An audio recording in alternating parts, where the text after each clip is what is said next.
All right, welcome back to the TCI headquarters. Football season is upon us. As Davis tweeted a few hours ago, we had 50-plus minutes of Dabo Sweeney today, so we're back at it. Had a number, what we have players y'all talked about yesterday? Seven total. 6 yesterday. We got one today, big name today. So we're going to go through the highlights do our normal Tuesday Tiger Talk, but it's actually Thursday. But Dabo says it's Tuesday, so we'll stick with that. Davis, I'll start with you. What's the biggest thing you heard from Dabo's press conference? You mean other than NIL? Other than NIL, he kind of went on a little rant there.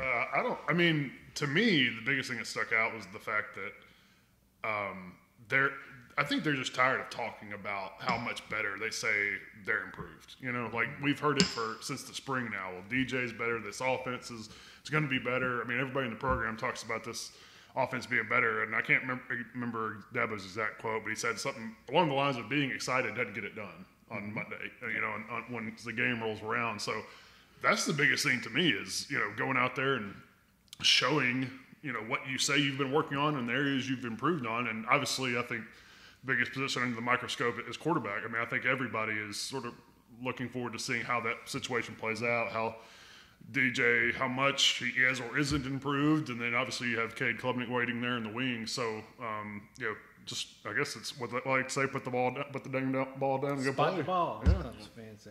Well, Dabo was asked today whether he compared the Cade DJ situation to Kelly Bryant and Trevor, and his answer was no. He thought it was more like DJ and Trevor, which he's been saying since the spring. He told us that back in the spring. I think it's actually the other, but we'll see how it plays out. Sam, what jumped out to you today? I think what jumped out to me is like Davis alluded to, they're kind of tired of talking about it, but the offensive line, obviously Dabo, when asked what he's most looking forward to seeing, he said it's the offensive line and kind of seeing how that comes together. I mean, only really one new piece, but they kind of move things around, and that one new piece is Blake Miller, who he said is arguably the strongest guy on the team, and then Will Shipley followed that up later and said that he probably is the strongest guy on the team. So to have that as a freshman is pretty impressive. I think Clemson fans are probably looking forward to seeing what the offensive line looks like. Like we said, similar pieces. Putnam got shifted over from right guard to center. Walker Parks got shifted over from right tackle to right guard. So in a sense, Putnam and Parks are still next to each other. Then you have a true freshman, and then what does the second year of Marcus Tate look like? So there's, and then Dabo also said that he feels comfortable probably playing about 7 or 8 guys offensively on the offensive line. I think he even admitted today that he didn't think Marcus Tate was quite ready to start last year. What would have gave him that impression? I don't really think he'd said that before, but he said it was just kind of the product of the situation that they had, and they had people dropping like flies last year on the offensive line and a lot of injuries. So I think this will be kind of a good barometer of maybe where they're at in terms of offensive line play. Because it wasn't pretty last year. They seemed to figure it out towards the end of the season, but now that they figured it out, there's still a little bit of some moving pieces. So it'll be interesting to kind of see what happens. A couple things on the offensive line. One thing we've heard all camp, Putnam, his snaps have been like 100% accurate. So I hope we're not getting to the point where that's almost too good to be true, and we're going to save the ones for the game. The other thing, and Davis, I know you asked about this week to one of the other coaches, I believe.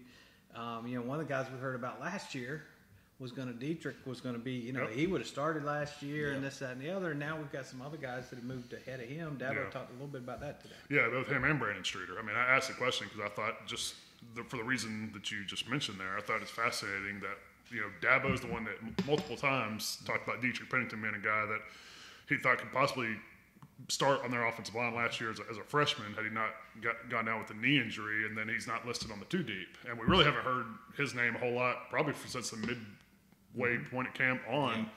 So, I asked both Brandon and Dabo, where's his development? What else do they need to see? Where is he right now? And basically they said physically he's right where he needs to be. It's mentally that is the area that's holding him back right now. Brandon mentioned, he's had a lot of MAs, missed assignments.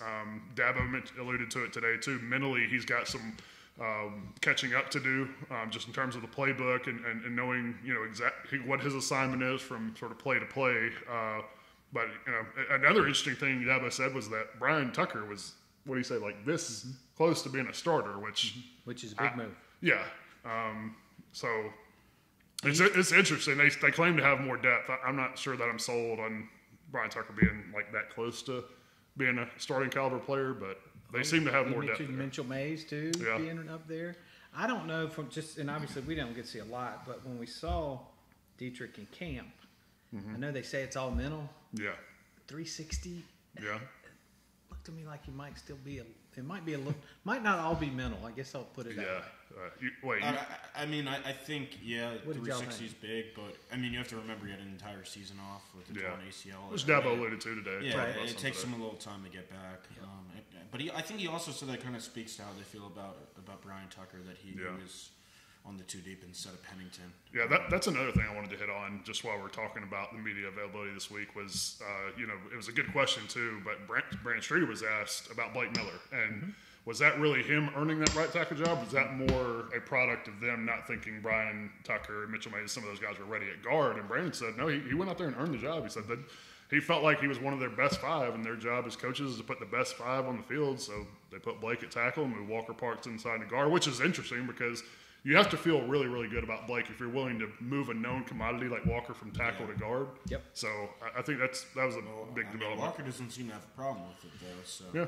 Well, and I've compared him a lot to Mitch Hyatt. Mitch Hyatt came in from the Atlanta area, came in Clemson, started from day one. We'll hopefully see the same Dabo thing said he's bigger, for Blake. Stronger, and longer than Mitch Hyatt, though. Yeah. So. So this is going to be interesting. Obviously, if he gets the job done and lives up to the hype we've heard, that's great for the future of the offensive line, having him come in and do that well early on. Not a whole lot of talk about Georgia Tech. Yeah. As usual, it's more about Clemson being Clemson and what does Clemson do. Yeah, the coordinators talked a little bit more about Georgia Tech yesterday, but I think a lot of the main message from Dabo and Will Shipley was just Clemson not beating Clemson. Well, mentioning Shipley, I think you were up there for that, Sam. What were some of the highlights of what he said today? He kind of just talked about the relationships in the running back room, just how close everyone is. He also mentioned that he probably came back too early from his injury because I think he obviously had the injury against NC State, and then he said he ended up fracturing something in Pitt and then played injured the rest of the season. Okay. And that's why he got surgery and was out for the spring. Yeah. He said he could have come back, but they wanted to be cautious with him. So I guess we get a fully healthy Will Shipley now, and that's just mainly what he was talking about, just being back there, being healthy, and just kind of how they've matured in this offense as a team, and he kind of touched a little bit on how the offensive line has looked and DJ and things of that nature, but it was kind of just Clemson not beating Clemson, and he's back healthy now and ready to contribute. Yeah. Well, and you mentioned the health. Dabo talked about that today. Trey Williams, good to go, ready to go, which is great news. Receivers ready to go. Got a couple guys out. The receivers are ready to go. But, if you look back to last year, just the, mass unit they had every week going into the first game, you got to be pretty pleased with how they came out of camp health-wise. Yeah, no, I alluded to this to Sam on our Facebook Live video earlier this week. But if you're Clemson, the way last year went, Xavier Thomas is going to be out, Adam Randall's going to be out. You knew those two. Those are more longer-term injuries. But all things considered, the way last year went, you have to be really pleased with how they came out health-wise out of camp. Well, fortunately, those two positions you would love to have Xavier Thomas and Adam Randall, but those two positions they're pretty deep at right now. Barring injury, but I think you can kind of get by that without those guys. But you obviously would like them back by the time Wake Forest rolls around, hopefully. Well, and that's what we reported on XT that Sunday after he got hurt, that he'd be back for Wake. And I think where he is now, from what I understand, he could probably play sooner, but you're not going to play him against Furman. You're not going to play him against La Tech. And we should see him back for Wake Forest. Yeah. One thing I wanted to hit, and I know people are going to be shocked by this, but I wanted to hit on the quarterback situation because that hasn't been talked about enough during the offseason. But the most noteworthy thing that I picked up on during media availability was Brandon Streeter's comments about Cade Klubnik, because him and Dabo have talked all camp about he's going to play, he's earned the right to play, But then he was asked specifically on Monday, what's the plan? How do you plan to incorporate him? And he basically said it would be based on the flow of the game. And, and so it's going to be interesting to see because, the issue all year in Dabo and that coaching staff, the players talked about it is DJ and the offense as a whole really just lost their confidence with the way things went.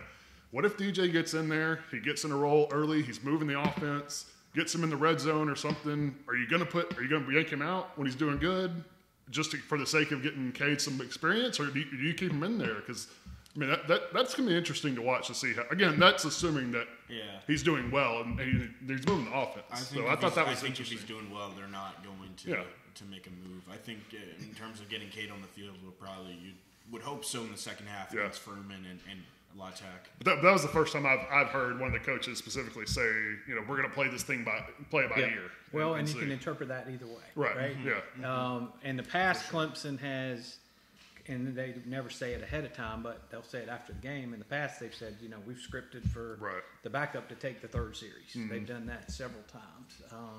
I think what you guys are saying is more likely. It's probably going to depend on space after last year. Because Clemson didn't have a lot of games where they had a margin last year. So I think, and the question will be, how big is that margin? Exactly. Did they put it in before the margin? Did give them the best chance to win last year when you looked at the remainder of the quarterback depth chart. But now they do have Cade and they do have Hunter Johnson, so it's a little bit of a different dynamic.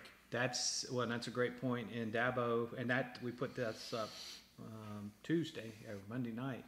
One of the things that Dabo said on the show, he said exactly that, and that kind of jumped out to Gavin and I. Was he said, last year we basically had to go with DJ's thick or thin, or no matter how things were going. He said that is not the case this year. He's got a very confident in his quarterback room, so it's all going to be based on how DJ performs. Yeah. And as you started this thing, the talking's over. Right. We're all going to see it. Yep. And they won't be able to hide and say, oh, he's doing great in practice, or he's doing this, that, and the other. It's going to be, how does he do Saturday night at 8 o'clock when the real bullets fly? No, I agree.